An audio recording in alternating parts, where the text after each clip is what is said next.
Bonjour, c'est Yoli Lune, bienvenue sur ma chaîne. Aujourd'hui, j'ai le plaisir de vous présenter le tarot de la Santa Muerte de Fabio Lastroni. Donc, je vous le montre. Alors, c'est un tarot de Lo Scarabeo et c'est un tarot que j'ai déjà depuis l'année dernière parce que figurez-vous que je l'avais commandé avant Halloween et il y a eu un problème et je l'ai pas reçu. Donc, je l'ai reçu beaucoup plus tard. Et je me suis dit, bon, mais c'est pas grave, je le présenterai plus tard. Et bon, le temps a passé et voilà. Donc bon, maintenant on y est, c'est bientôt Halloween, donc je profite pour vous le montrer parce qu'il est très beau. Je sais que j'ai déjà vu des vidéos de mes copinettes. Et voilà, donc maintenant moi je vous fais les vidéos et j'espère qu'elle va vous plaire. Alors c'est un tarot qui vient dans une boîte qui est magnifique, là comme ça aussi rigide. Je ne me rappelle pas combien je l'ai payé parce que ça fait déjà, comme je vous dis, un moment. Mais je ne me rappelle pas du prix. Je sais qu'il n'était pas donné. Mais c'est vrai qu'il était tellement beau que je me dis il faut que je l'ai. En plus, bon, je suis partie au Mexique en voyage et je me suis quand même intéressée sur la culture des Mexicains là-bas. J'ai posé des questions et je vais vous expliquer un petit peu. Et c'est vrai que je le voulais parce que bon, la Santa Catrina, si naissante là-bas, c'est la fête de mort, el Día de los Muertos. Et je voulais savoir un petit peu plus de cette culture-là. Donc dans la boîte, cette fois-ci, ils ont mis les étiquettes là avec toutes les langues, parce qu'il y a un livret avec des différentes langues, et c'est bien que pour une fois, ils l'ont mis là au fond et pas derrière la boîte. Donc il y a deux dessins, voilà, si vous arrivez bien à voir, un comme ça et un comme ça. Donc c'est un tarot avec 78 cartes, d'accord? Voilà, on va l'ouvrir et on va regarder ces cartes. Alors il y a sûrement des personnes qui vont me demander où c'est que j'ai trouvé ce magnifique tapis de la Santa Catrina. Alors je suis partie en voyage au Mexique, à Playa del Carmen, et quand, voilà, là-bas la Santa Catrina elle est partout, ouais. Donc quand j'ai vu ce tapis mural, quand je l'ai vu, je dis il était trop beau, je dis il faut que je le prenne. Et je l'ai pris là-bas, j'ai profité. C'est quelque chose que on ne voit pas souvent, au moins de cette grandeur-là. Les couleurs, ils m'ont de suite attiré. Les paillettes, elle ne fait pas morbide si vous voulez, c'était très coloré, très joli. Et je l'ai acheté là-bas. Donc, je suis désolée si vous le voulez, parce que je sais qu'on va me demander sûrement où je me le suis procuré. Donc, je l'ai pris là-bas. Je l'ai pris en vacances quand je suis allée là-bas. Et voilà, je ne sais pas si sur Internet, si vous pourrez trouver quelque chose que ça lui ressemble. Alors, je vais essayer de vous montrer un peu plus de près pour que vous voyez un peu la finition, comme c'est joli. Il y a des paillettes tout autour. La finition est très belle. Le grain du tapis, il est très très beau. Elle a une couronne de roses sur sa tête, pailletée. Je vais essayer de tourner la caméra, voir si vous arrivez à voir. Parce que c'est pas facile avec la lumière. Donc toute la tête, il y a une bandeau de roses. Ici, voilà, je vous montre, elle a un petit cœur aussi sur son visage pailleté. Sa bouche aussi, elle est pailletée. Alors, est-ce que je ne sais pas si ça sort à la caméra, mais c'est un grand tapis quand même, donc c'est difficile de vous montrer tout entier le détail. C'est pour ça que j'approche la caméra. Et c'est vrai que quand je l'ai vu, je dis il faut que je le prenne. Je peux pas partir sans ça. Je trouvais ça très beau. Je vais essayer de faire un zoom. Ici, donc au fond, il y a des têtes de mort qui sont aussi faites en côté festif. Parce que là-bas, il y a des sucreries en tête de mort. Voilà. Donc, c'est très joli, assez grand. Et je dis, écoute, je ne peux pas partir sans ça. Et c'est sûr que, bon, mon mari, ça ne lui plaît pas trop, mais moi, je dis, je ne peux pas partir sans, c'est trop beau. Je ne sais pas quand c'est que je vais revenir ici, si un jour je reviens. Et du coup, mais voilà, je l'ai acheté. J'espère que vous arrivez bien à voir l'image. Voilà. Donc pour cette vidéo, pour nous accompagner, j'ai choisi pour rester dans le thème, la bougie Happy Halloween de Yankee Candle. Alors c'est une édition spéciale, je ne sais pas si vous arriverez à la trouver parce que c'est une bougie que j'ai, elle a déjà quelques années. Donc voilà, on va l'ouvrir, on va l'allumer.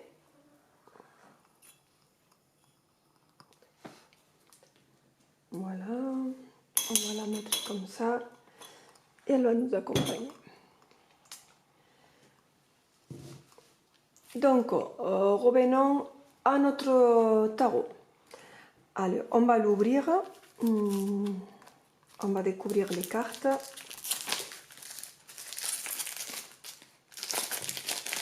Depuis un an qu'il est là, on va enfin le découvrir. Voilà, donc la boîte, une boîte rigide qui est un joli coffret. Normalement, Lois Scarabeo, j'ai beaucoup de jeux de lui. C'est des petites boîtes souples, très délicates.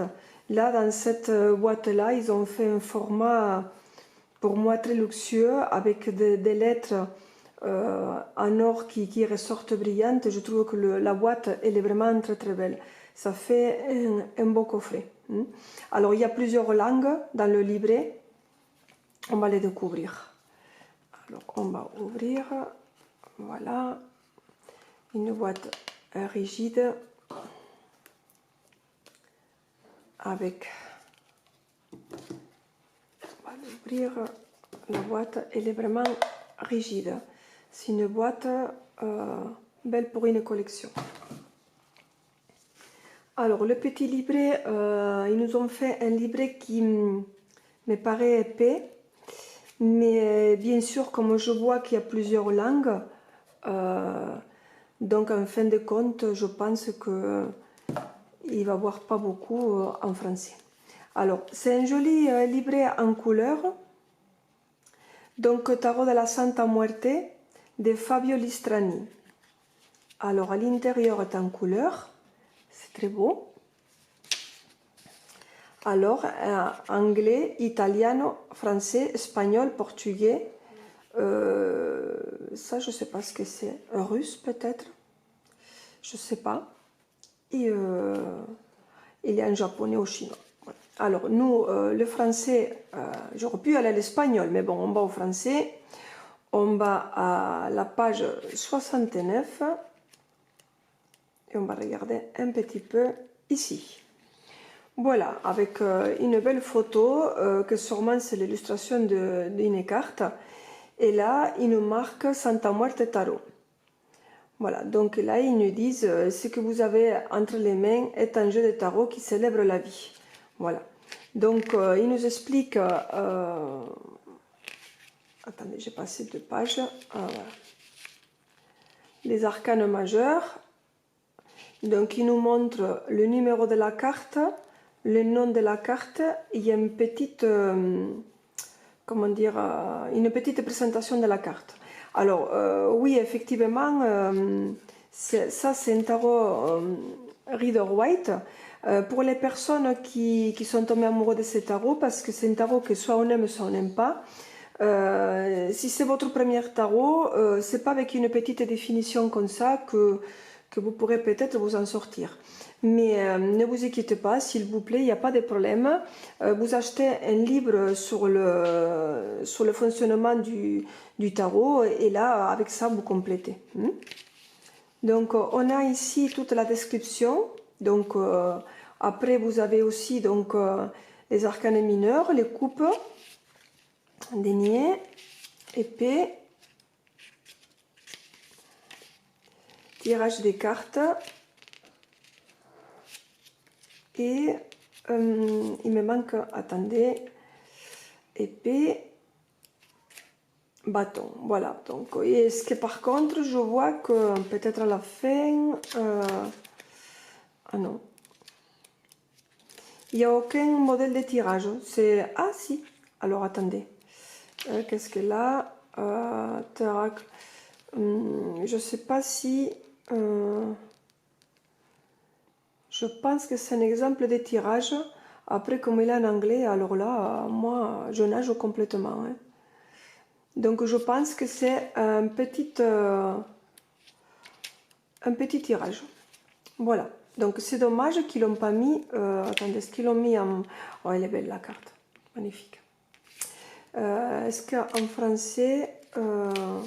est-ce que je l'ai passé trop vite?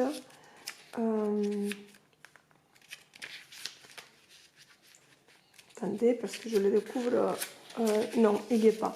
Donc bon, il y a juste un tirage pour les personnes comme moi qui ne comprennent pas l'anglais, donc il faut prendre un traducteur et le traduire. Mais après, vous pourrez adapter un tirage comme vous le souhaitez. Voilà, un petit livret en couleur. Alors, pour les cartes, il y a une belle carte de présentation, pareil que le livret. Les tranches, mais il n'y en a pas, ils sont à faire soi-même si vous le souhaitez. Moi, j'aime bien faire les tranches. Et les dos, il y a un dos très coloré, très très joli, avec une domination de rouge et de bleu, un petit contour. Et il est joyeux, hein, il est joyeux. Alors, sachez quand même que il faut quand même connaître un petit peu l'histoire d'un tarot, la fête des morts du Mexique, El Día de los Muertos. Moi, quand je suis allée là-bas dans mon voyage, j'ai posé quand même des questions, parce que bon, je suis curieuse. Et voilà, j'ai fait un petit écrit que je vais vous lire de tout ce que je me suis renseignée. Hein.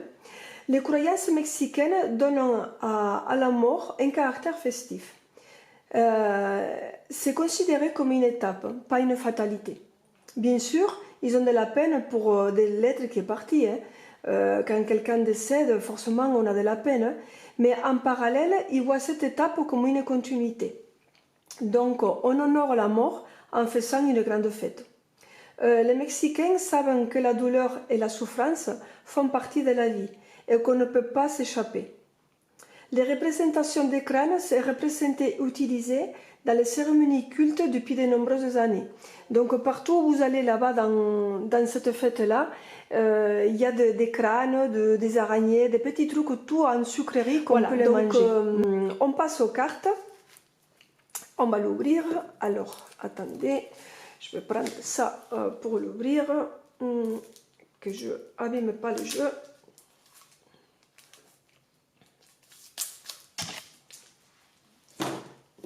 Voilà, donc on va découvrir les cartes.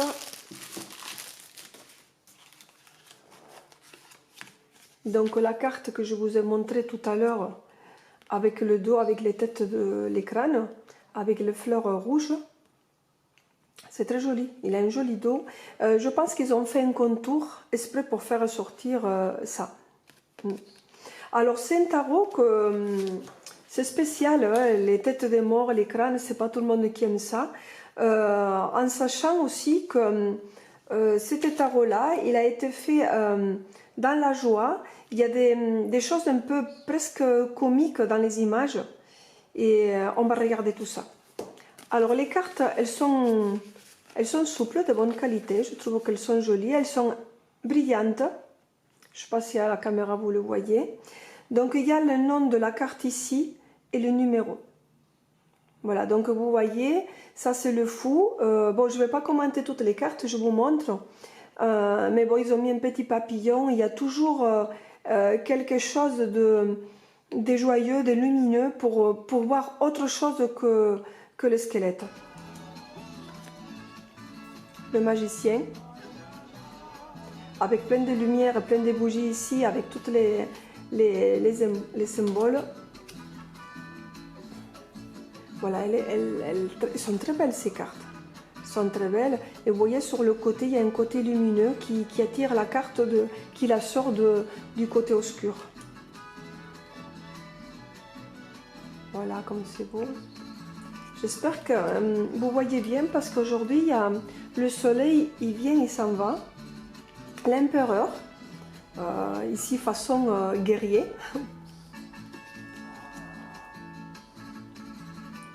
Le beau chapeau, il a la table de la Ouija. Les amoureux, avec, vous voyez, il a le cœur, la clé.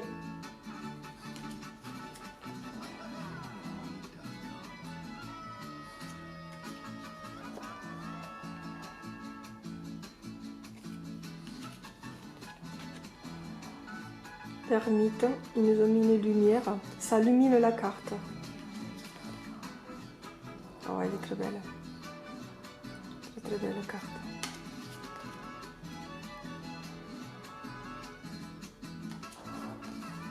Oh, elle est trop rigolote. Vous voyez, il y a quelque chose de comique, je trouve.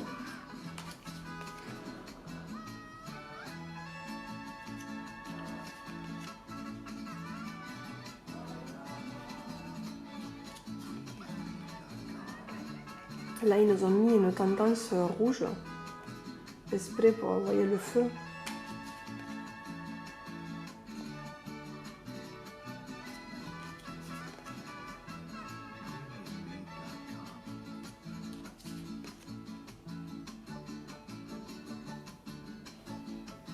Elle est belle, elle est prise d'en haut, l'image. Voilà, vous voyez, donc ils nous mettent deux Mexicains en train de faire de la musique. Il y a toujours un côté joyeux pour enlever ce côté morbide. Regardez comme il sort, il sort du cercueil.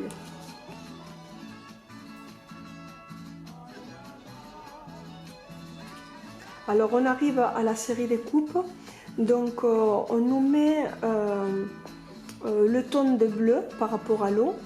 C'est très joli, je trouve qu'elle est très bien faite la coupe avec les cœurs, c'est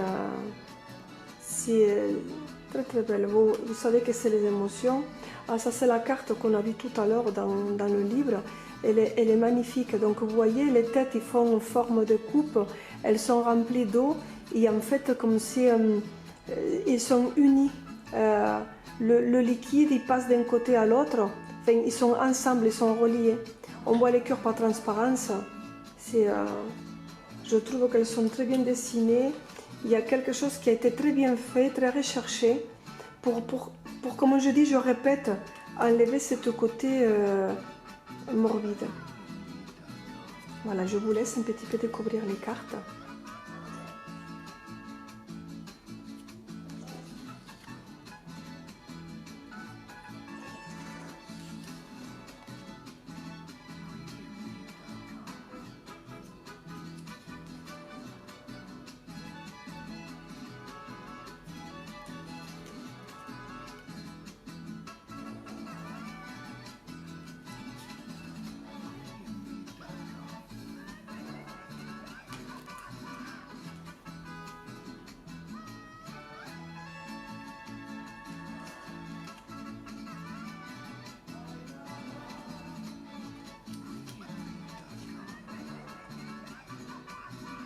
Il y a ça se fond dans le bleu par rapport à l'eau.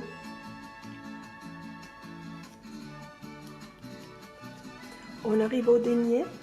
Là, c'est une tendance de couleur vert. Regardez, je ne sais pas si vous voyez le petit détail.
On arrive à la série de bâtons. Là, il y a une dominance de rouge.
On arrive à la série des épées. Alors là, il y a une dominance de jaune, un peu un vert pâle. Alors peut-être quand la personne a fait les cartes, c'était un peu plus jaune. Mais c'est vrai que des fois, par l'impression, des fois les cartes sont un peu plus foncées. Parce qu'il y a des nuances de jaune et de vert un peu clairs, je pense. Mais il y a plus une nuance plus de jaune que de vert.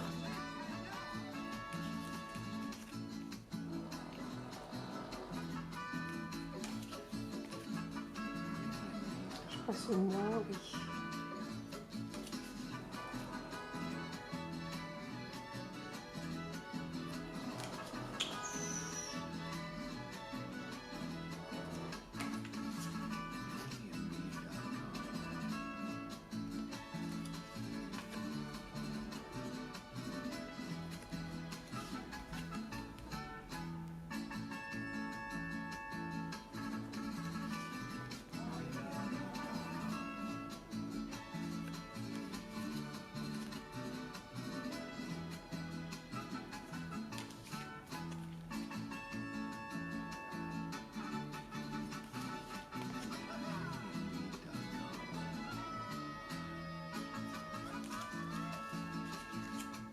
Et on arrive à la dernière carte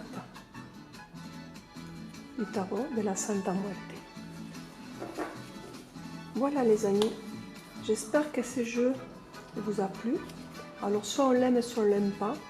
Ça reste un tarot malgré qu'il y a des squelettes pas trop morbides, je trouve.